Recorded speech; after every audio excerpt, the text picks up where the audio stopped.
अस्सलामुअलैकुम। उम्मीद करती हूँ कि सब खैरियत से होंगे और एंजॉय कर रहे होंगे।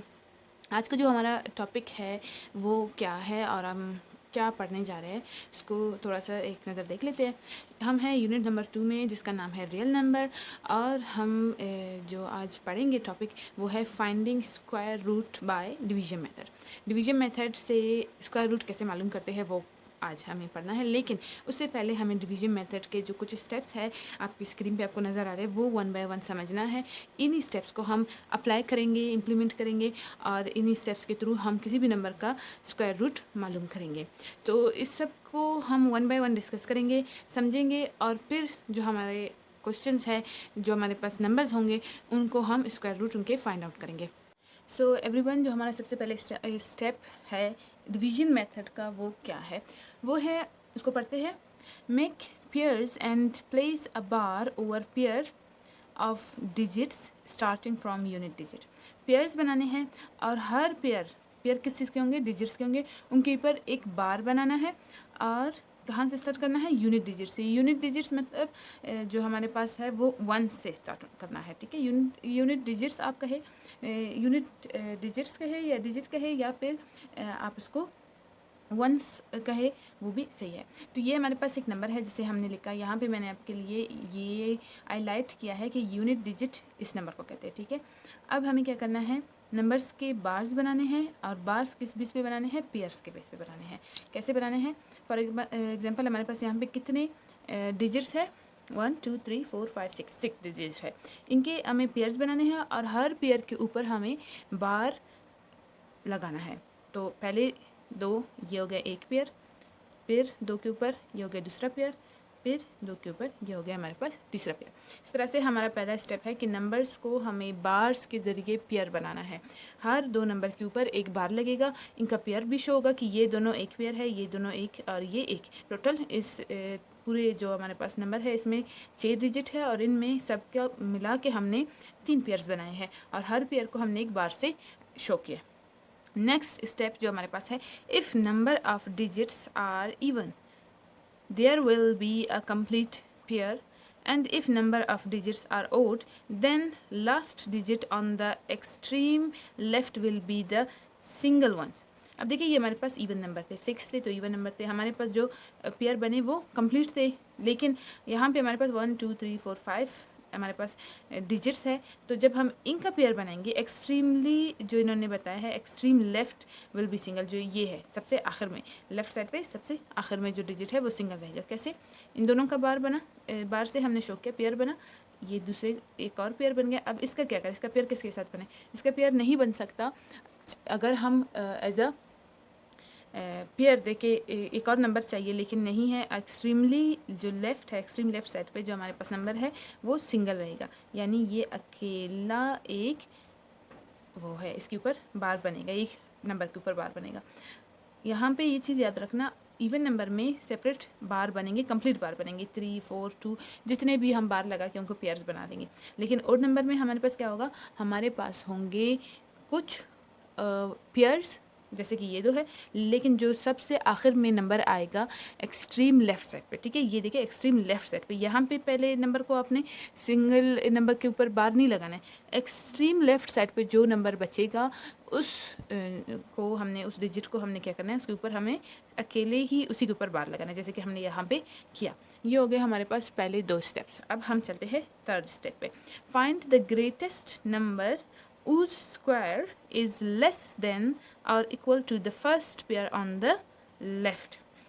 आपने एक ऐसा नंबर देखना है जिसका स्क्वायर आपके ये जो नंबर है 5 जैसे कि इस नंबर से छोटा हो या फिर इसके इक्वल हो। अगर इक्वल बन रहा है तो इक्वल वाला यूज़ करेंगे, अगर नहीं छोटा बन रहा है तो उसको हम यूज़ करेंगे, लेकिन उसका स्क्वायर हो, मतलब 2 मल्टीप्लाई बाय 2 हो, 3 मल्टीप्लाई बाय 3 हो, 4 मल्टीप्लाई बाय 4 हो, किसी भी 16 मल्टीप्लाई बाय 16 हो, बड़ा नंबर हो या छोटा हो। लेकिन आपने क्या करना है? एक ऐसा नंबर यूज़ करना है जिसके स्क्वायर से आपको आपका एक्सट्रीम लेफ़्ट साइड पे जो नंबर है, चाहे वो पेयर में है चाहे वो सिंगल नंबर है, उसको आपने ऐसा नंबर लेकर आना है जिसके स्क्वायर से जो एक्सट्रीम लेफ़्ट नंबर को या तो ओवरऑल उसके इक्वल हो उसका स्क्वायर, अगर नहीं तो उससे छोटा हो। तो हमने यहाँ पे 2 यूज़ किया है, अब देखिए मैंने इसको एरो लगा के 2 लिखा है, ये क्यों लिखा है? 2 2s आर 4, 5 से छोटा है। कोई भी नंबर का स्क्वायर 5 नहीं बनता, लेकिन 2 का जो स्क्वायर होगा वो 5 से छोटा होगा, इसलिए मैंने ये नंबर यूज़ किया। यानी मैंने ऐसा नंबर जो हमारे पास वो करे, एक ऐसा स्क्वायर लाए जो हमारे पास एक्सट्रीम लेफ्ट साइड पे जो भी डिजिट है उससे छोटा या उसके इक्वल हो। तो यहाँ पे अगर इस नंबर को कंसीडर करते हैं तो 2 का स्क्वायर ही 4 बनाता है, जो 5 से छोटा है। इक्वल 5 का तो कोई भी स्क्वायर नहीं आएगा। फोर्थ जो हमारा स्टेप है, अगर उसको हम देखें तो उसमें क्या लिखा हुआ है? Write that number has the divisor and coefficient as well and write the product under the first pair.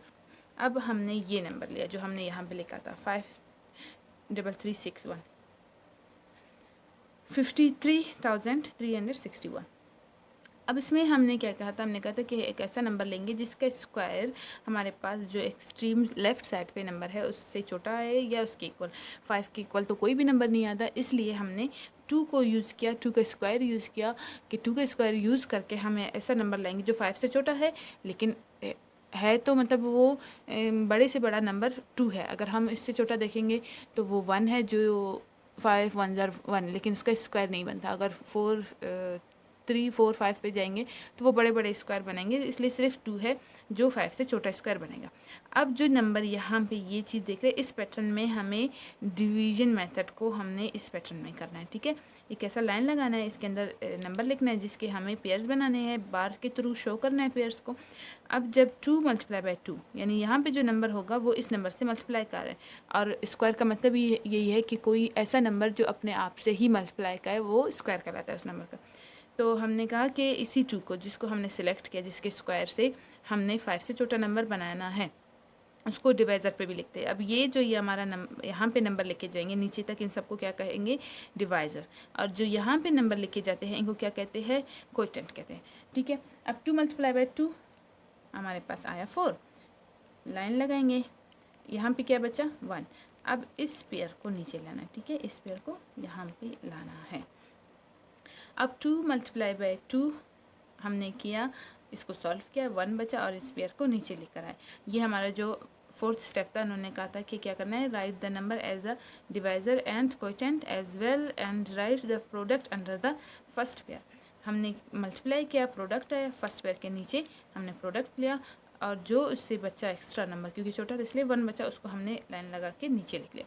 अब जो हमारा फिफ्थ जो वो है स्टेप है वो क्या है? Find the difference of the first pair and the first product, ठीक है। हमने किया फर्स्ट जो हमारे पास पेयर, यहाँ पे खैर एक ही नंबर था इसलिए जो नंबर आया है उसको हमने बार के तौर पर ऐसे 5 को ही पेयर शो किया, तो हमने प्रोडक्ट अंदर लिखा। ये स्टेप था। जो हमारे पास प्रोडक्ट का बचा था डिफरेंस, वो हमने यहाँ पे लिख लिया। Write down the difference then bring down the next pair. हमने डिफरेंस लिखा, ये था ये स्टेप, ठीक है। और नेक्स्ट पेयर जो पेयर है उसको हम नीचे लेकर आए। ये हमारा 5 स्टेप हो गया। 5th स्टेप में हमें क्या करना था? हमें 4th में इन दोनों को मल्टीप्लाई करना था। जो प्रोडक्ट आएगा उसको पहले पेयर के नीचे लिखना था। उसके बाद जो हमारे पास 5th स्टेप है उसमें हमें क्या करना था? इन दोनों का डिफरेंस लिखना था। अगर कुछ नहीं है तो 0, अगर है जैसे कि यहाँ पे 1 है तो हमने 1 लिखा। ये लिखने के बाद जो नेक्स्ट पेयर है उसको नीचे लाओ, इसके साथ लिखो, ये पूरा नहीं लाओ, सिर्फ इन दोनों को यहाँ पे लेकर आओ। जब ये लेकर आए तो हमारे पास अब जो 6th स्टेप है वो क्या है? 6th स्टेप में हमें कहता है double the coefficient and write down for next step and find a unit digit for the 10th digit so that the product of the formed number with the same unit digit is less than or equal to the new divisor. Double करो, जो हमारे पास ये coefficient है या divisor है ये तो same है, इस वजह से यहाँ पे इनका डबल लिखो, वो क्या होगा? वो 4 होगा, ठीक है, ये हो गया 4। अब इसके साथ हमें वंस के प्लेस पे एक ऐसा डिजिट या फिर यूनिट डिजिट के प्लेस पे एक ऐसा डिजिट फाइंड आउट करना है जिसको हम मल्टीप्लाई करेंगे तो हमारे पास ये नंबर या इससे छोटा नंबर है। कैसे मल्टीप्लाई करेंगे? फॉर एग्जांपल हमने यहाँ पे 1 फाइंड आउट किया, तो यहाँ पे हम 1 लिखेंगे और इस नंबर को हम 1 से मल्टीप्लाई करेंगे। अगर हमने यहाँ पे 2 लिखा तो यहाँ पे हम 2 लिखेंगे और इस नंबर को हम 2 से मल्टीप्लाई करेंगे। यानी यहाँ पे जो हम वंस की प्लेस पर या फिर हम यूनिट डिजिट के प्लेस पर जो भी डिजिट लिखेंगे इस ओवरऑल नंबर को, ये जो पूरा नंबर है, इसको हम उसी नंबर से मल्टीप्लाई करेंगे। यहाँ पे क्वेश्चन पे वही नंबर लिखेंगे। अब 4 है, फॉर एग्जांपल मैंने यहाँ पे 2 लिखा, तो ये हो गया 42। मल्टीप्लाई किससे करेंगे? 2 से, ओके। एंड इक्वल क्या होगा? 84। ये छोटा है, थोड़ा बड़ा करते हैं, मे बी नियरली थोड़ा, और हमें अच्छा से एक नंबर मिल जाए 43 मल्टीप्लाई बाय 3। जो डिजिट हम यहाँ पे फाइंड आउट करेंगे उसी डिजिट से हमने मल्टीप्लाई करना है, इसीलिए 43 multiply by 3 and that is equal to 129। अब 129 है, इससे अगर ग्रेटर 44 करेंगे तो बहुत बड़ा हो जाएगी। ये देखिए 44 मल्टीप्लाई बाय 4, ये बहुत बड़ा नंबर है, इससे छोटा होना चाहिए। ये इसके इक्वल कोई नहीं आ रहा है, छोटा आ रहा है। ये 43 मल्टीप्लाई बाय 3 129। क्या स्टेप है हमारे पास? जो 6 स्टेप है उसमें इन्होंने कहा है कि कोएफिशिएंट को डबल करो, हमने किया। फिर यहाँ पे एक ऐसा नंबर फाइंड आउट करो जो कि हमने फाइंड आउट किया कि 3, ठीक है, जिसको मल्टीप्लाई करने से, किससे मल्टीप्लाई करेंगे? इसी 3 से। यहाँ पे 3 लिख लेते हैं। अब इस 3 को सिर्फ मल्टीप्लाई नहीं करना है, इस पूरे नंबर को इस 3 से मल्टीप्लाई करना है, जो कि हमारे पास 129 आया था। और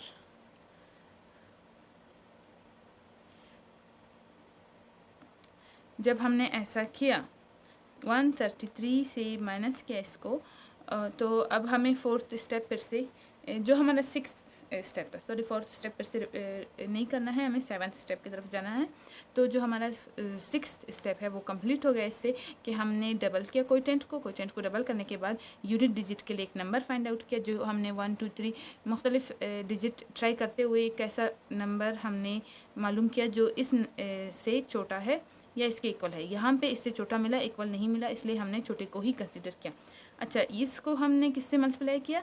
जो हमने यूनिट डिजिट मालूम किया था उसी से मल्टीप्लाई किया। देखिए यहाँ पे हमने 3 लिखा, ठीक है, पहले में हमने स्क्वायर लेना था तो हमने 2 मल्टीप्लाई बाय 2 किया, दूसरे में हमें यूनिट डिजिट मालूम करना है, फिर उस यूनिट डिजिट से मल्टीप्लाई करना है और करते जाना है जब तक हमें इसके इक्वल, जो हमारा ये स्टेप है, इस स्टेप में जो भी हमारे पास डिजिट है इसके इक्वल या इससे छोटा नंबर नहीं मिलता, तब तक करते जाना है। इसके बाद जो हमारा स्टेप है 7th स्टेप, इसमें क्या गया? Continue the process until the remainder is 0। इस प्रोसेस को कंटिन्यू करना है, आगे जाते जाना है जब तक हमारे पास रिमाइंडर 0 है। अब यहाँ पे 0 नहीं है, यहाँ पे हमारे पास 4 जो है वो बच गया। और फिर क्या करना था हमें? जब हमारे पास कोई भी किसी भी चीज़ को, किसी भी नंबर को हमने सॉल्व किया तो उससे जो भी हमारे नंबर बचता है उसको हमने नीचे लिखना है और नेक्स्ट पेयर को नीचे लिख आना है। ये पूरा पेयर है, ठीक है, 6 और ये 1 61, ये आ गया। अब इस प्रोसेस को कंटिन्यू करना है। अब इस नंबर के लिए हम कैसे कोई भी नंबर फाइंड आउट करेंगे, उसके लिए एक मेरा ट्रिक है जो मैंने सीखा है अपने टीचर्स से, वो आपके साथ मैं शेयर करती हूँ। क्या करना है? 3 + 3 करना है। जो ये हमारे पास नंबर है इसको हमने प्लस करना है,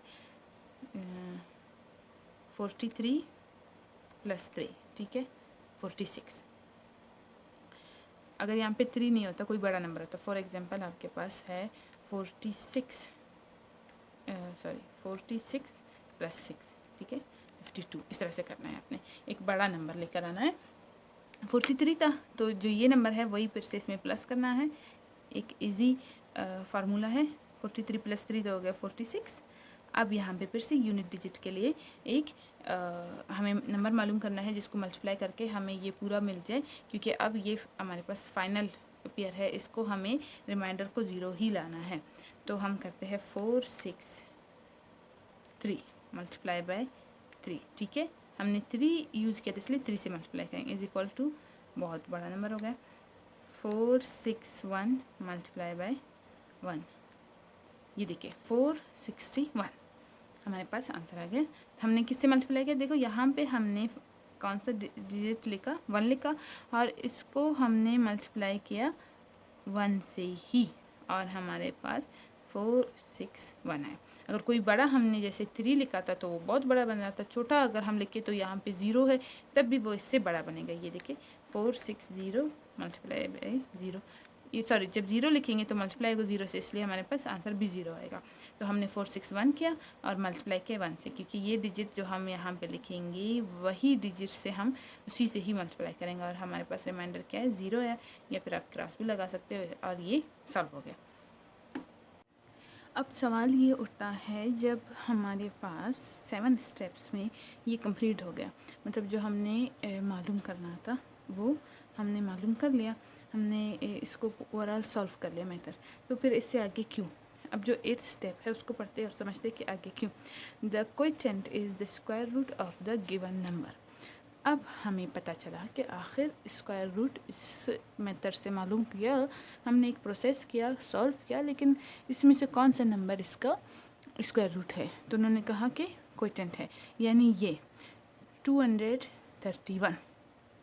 अगर हम 231 को मल्टीप्लाई करेंगे 231 से, तो हमारे पास जो नंबर है वो यही आएगा। तो एक दफ़ा कैलकुलेटर पे करके देखते हैं। 231 और ये देखें, जिससे ये पता चला कि यही इसका स्क्वायर रूट है। ये क्वोटिएंट, जो नंबर क्वोटिएंट पे आएगा वो इसका स्क्वायर रूट है।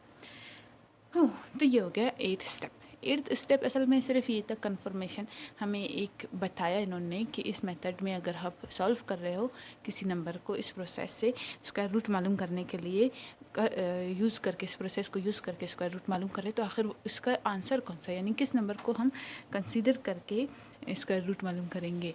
जब हमने यहाँ पे किया तो हमने देखा 231, ये जो इसका क्वोटिएंट है, यही 8th स्टेप में क्या कहता है कि यही क्वोटिएंट जो है वो इसका स्क्वायर रूट है।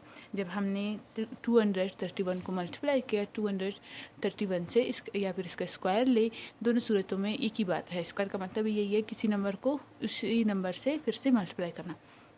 तो हमने जब किया तो हमारे पास आंसर यही आया। अब 8th स्टेप तक तो ये हो गया। 9th 10th अब क्या, अब तो स्क्वायर रूट मालूम हो गया। अब मज़ीद ये 2 स्टेप को, ये 2 स्टेप जो है वो 2 डिफरेंट टाइप के नंबर्स के लिए है। जिस नंबर को हमने मालूम किया था, जिसका क्वोटिएंट यूज़ किया था, डिवाइज़र यूज़ किया था, प्रोसेस करके पूरा सॉल्व किया था, वो नंबर क्या है, नेचुरल नंबर है। लेकिन जो 9th जो स्टेप है उसको जब हम पढ़ेंगे तो हमें क्या पता चलेगा, in fraction we will find the square root of numerator and denominator separately. अब आपके पास ये एक फ्रैक्शन नंबर है, ठीक है, इस तरह के नंबर को फ्रैक्शंस कहते हैं। अब जो हमने पहले सॉल्व किया था वो तो नेचुरल नंबर था, लेकिन जब आप इस तरह का नंबर आपको दिया जाएगा सॉल्व करने के लिए, फिर क्या करें? फिर आपने क्या करना है, अकॉर्डिंग टू 9th स्टेप, आपने ये न्यूमरेटर और ये डिनोमिनेटर को सेपरेट करना है। इसको अलग से इसका मालूम करना है कि इसका जो है हमारे पास स्क्वायर रूट या फिर इसका क्वोटिएंट मालूम करना है, जो इसका स्क्वायर रूट होगा वो अलग से, इस पर हमें डिवीज़न मेथड अप्लाई करना है और इस पर अलग से डिवीज़न मेथड अप्लाई करना है। जब दोनों का फाइनल आंसर आएगा तो उनको इसी तरह से लिखना है। तो ये इस वजह से है 9th स्टेप में सिर्फ ये बताया गया है कि जो फ्रैक्शन नंबर है उनमें न्यूमरेटर और डिनोमिनेटर को सेपरेट आपने डिवीज़न मेथड यूज़ करके सॉल्व करना है और इसके स्क्वायर रूट मालूम करने हैं। 10th स्टेप हमें क्या कहता है, in a decimal when a pair of digits after decimal point is brought down then place the decimal point in the quotient. आपने एक डेसिमल नंबर जो कि यहाँ पे दिया हुआ है, एक ऐसा नंबर जिसमें इशारिया हो, इस नंबर को उर्दू में इशारिया, जो इस पॉइंट को इशारिया बोलते हैं और इंग्लिश में इसको डेसिमल पॉइंट बोलते हैं। इस तरह का एक नंबर हो तो आपने क्या करना है, उन्होंने कहा कि जब डेसिमल पॉइंट के बाद का जो आपके पास पेयर होगा उसको नीचे लाओगे तो आपने ये पॉइंट कहाँ पे ले जाना है, क्वोटिएंट में ले जाना है। जो यहाँ पे लिखा जाता है, अब हमें पता है कि यहाँ पे जो चीज़ हम लिखेंगे वो क्वोटिएंट होगा, यहाँ पे जो होगा वो डिवाइज़र होगा। अब 31 है, 31 को हम किस नंबर का स्क्वायर ले हमारे पास 31 आएगा,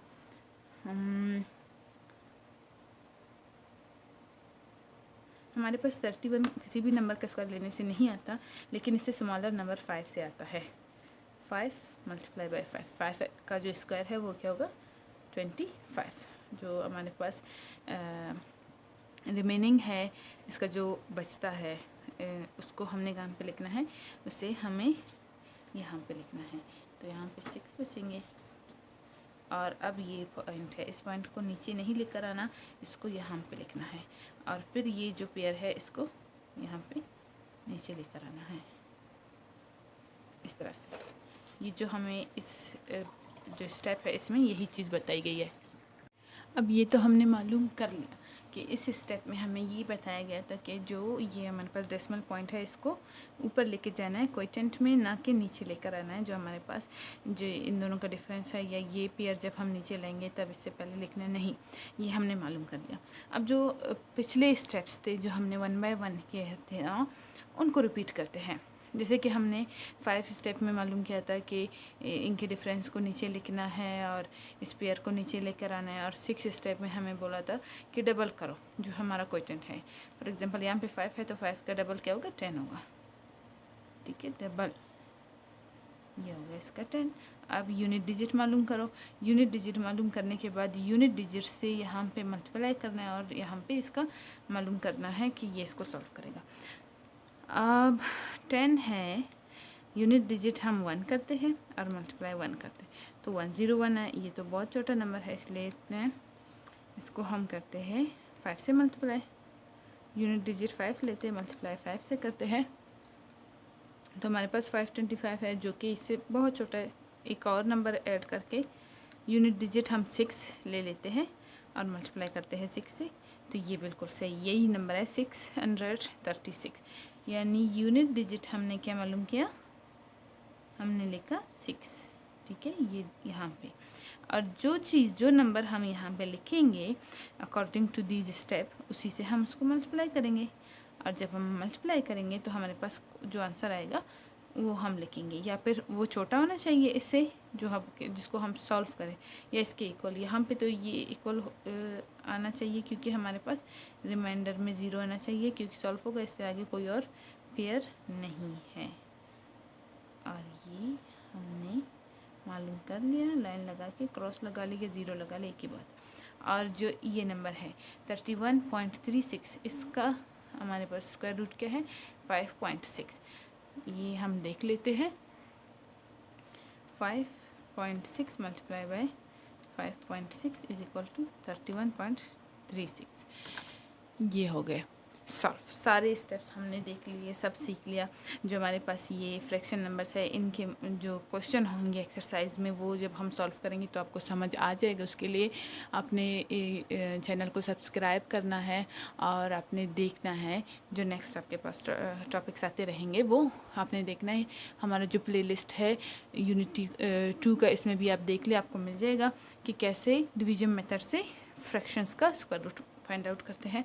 और डेसिमल्स का भी आगे हम क्वेश्चन सॉल्व करेंगे जो हमारे एक्सरसाइज के वो आपको मिलेंगे। सिंपल नेचुरल नंबर्स के भी हम करेंगे। तो इसी के साथ आज का जो हमारा वीडियो है वो कंप्लीट हो गया है। अगर वीडियो पसंद आए तो ज़रूर लाइक देना और सब्सक्राइब, अगर आप न्यू हैं तो सब्सक्राइब करें। अगर आप हमारे पहले के व्यूअर है तो प्लीज़ शेयर करें, हमें सपोर्ट करें और हमारा जो मिशन है उसको सपोर्ट करें कि हमने हर बच्चे तक फ्री ट्यूशन पहुंचाना है, हर बच्चे को हेल्प करना है।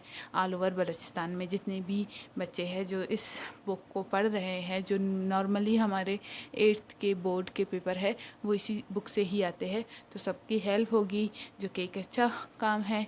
तो support us and thank you, bye bye.